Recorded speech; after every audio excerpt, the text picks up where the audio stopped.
nothing but a Bible and a bicycle. Shalom, everyone.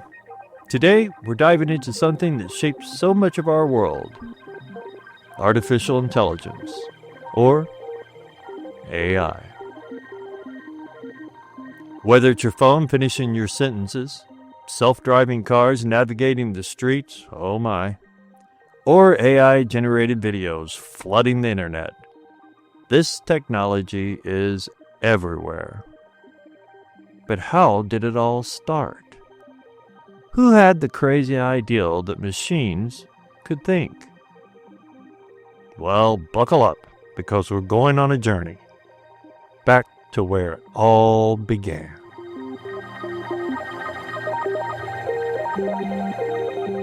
If we had to pinpoint the official birthday of AI, it would be in 1956, at a small gathering known as the Dartmouth Workshop.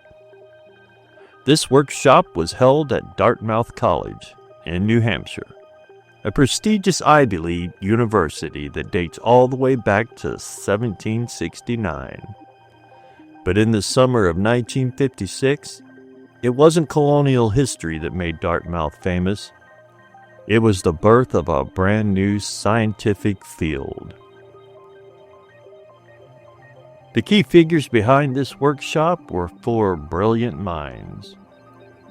John McCarthy, a computer scientist who would go on to shape AI for decades.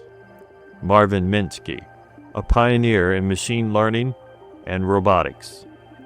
Nathaniel Rochester, an expert in early computer design.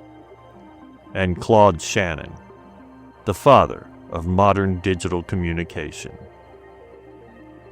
Together, these guys wanted to explore a wild ideal.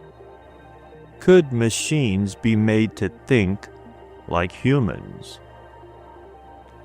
John McCarthy even came up with the term artificial intelligence while planning the event. And just like that, a new field was born.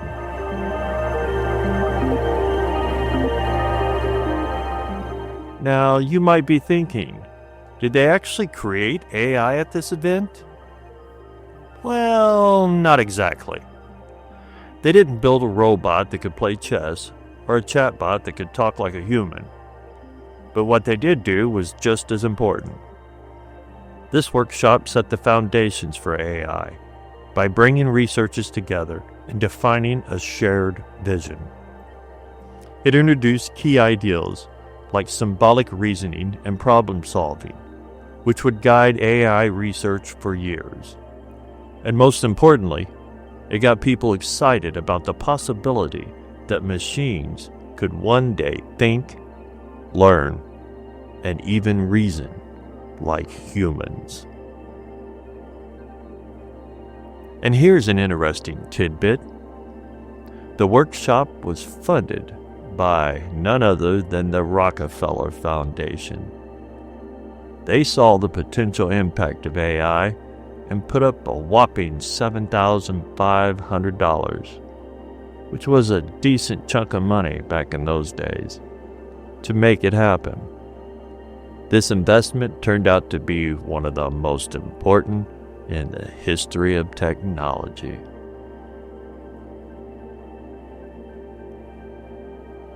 Now, AI didn't just appear out of thin air in 1956. The ideals behind it go back way farther, to some of the greatest thinkers in history.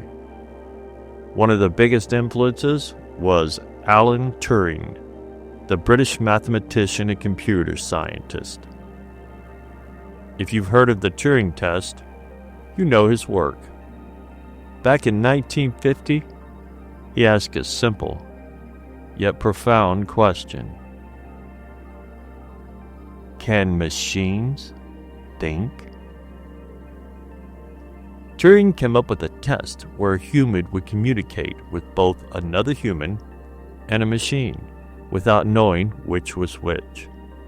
If the machine could fool the person into thinking it was a human, it would be considered intelligent. To this day, the Turing test remains a benchmark for AI.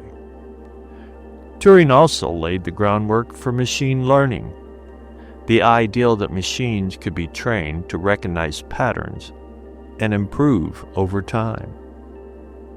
His ideals inspired countless researchers, including those at the Dartmouth workshop.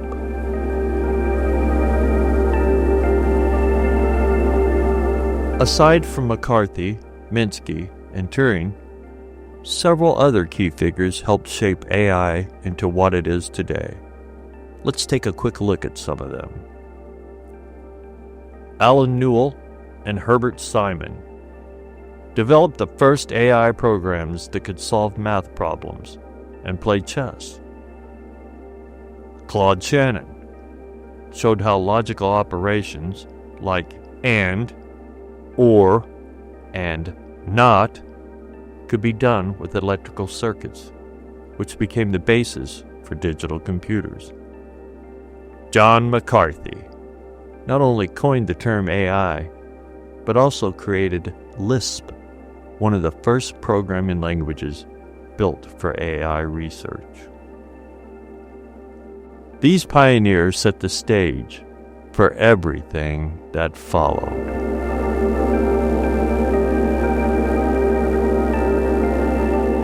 After the Dartmouth workshop, AI research took off, but not in a straight line.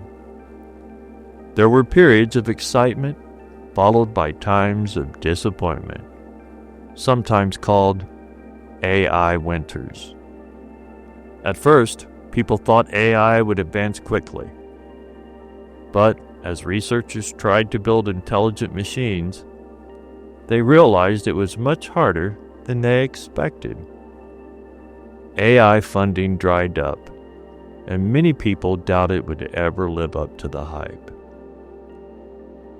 But technology kept improving, and by the 1990s and 2000s, AI made a huge comeback.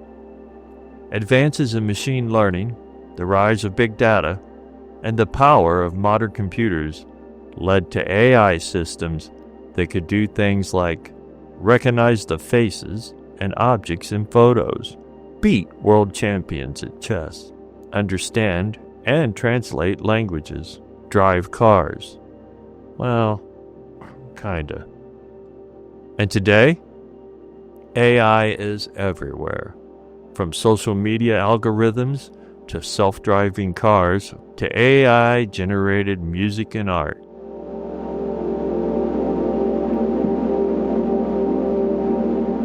So, where is AI headed? Will we get human-like robots? Will machines become our overlords? One thing's for sure. AI is advancing faster than ever. But with that power comes responsibility. Organizations like the Rockefeller Foundation have continued funding research into ethical AI, making sure AI is developed fairly and responsibly. They've invested in projects to reduce AI bias and make AI more inclusive, particularly in areas like economic development and climate change.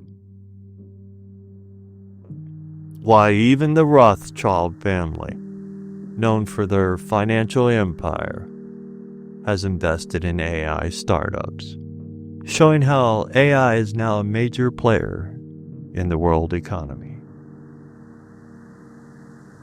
The challenge for us today is to make sure that AI remains a tool for good, one that helps humanity rather than harms it.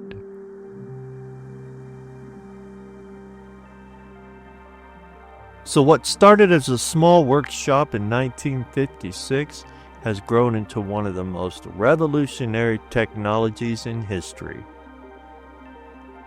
AI has come a long way from simple logic-based programs to systems that can write, create, and even think in complex ways.